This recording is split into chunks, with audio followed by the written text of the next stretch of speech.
第15屆全運會即將舉行，係香港第一次同廣東省、澳門合辦呢一項全國性體育賽事。借住呢一個機會，同大家介紹香港同全運會嘅淵源同威水史。全運會即係全國運動會，係中國水平最高、規模最大嘅綜合性運動會。1959年首辦，目的係透過發展體育去增強人民體質。香港係喺1997年回歸之後，先至第一次以特區嘅身份去參加全運會。當年嘅代表團有多達257人，由奧運金牌得主瘋子侯李麗珊擔任持旗手。不過，第一位為香港奪得全運會獎牌嘅選手，並唔係李麗珊，而係佢亞洲車神黃金寶。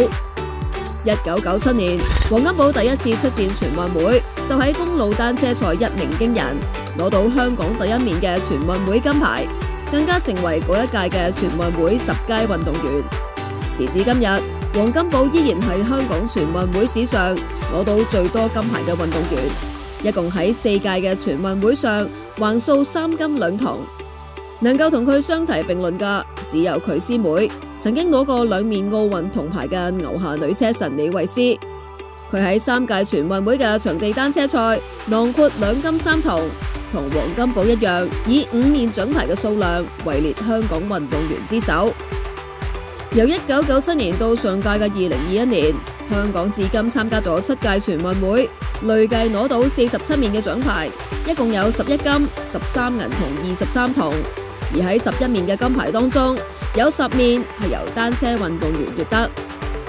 唯一1面唔係靠單車嘅金牌係嚟自騎馬。馬術運動員林立信喺2009年嘅山東11運會，先後喺馬術場地障礙個人賽同埋團體賽攞到1金1銅，對香港意義非凡。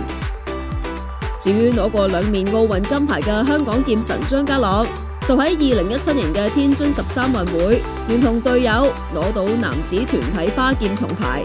今屆全運會，張家朗亦會出戰，令人期待。近年香港運動員水平越嚟越高，喺即將舉行嘅15運會，香港將會承辦劍擊、籃球、場地單車、高爾夫球、男子手球、7人欖球、鐵人3項，以及沙灘排球共8項競賽，仲有1項群眾項目保齡球賽。市民可以近距離喺主場欣賞賽事，為港隊打氣。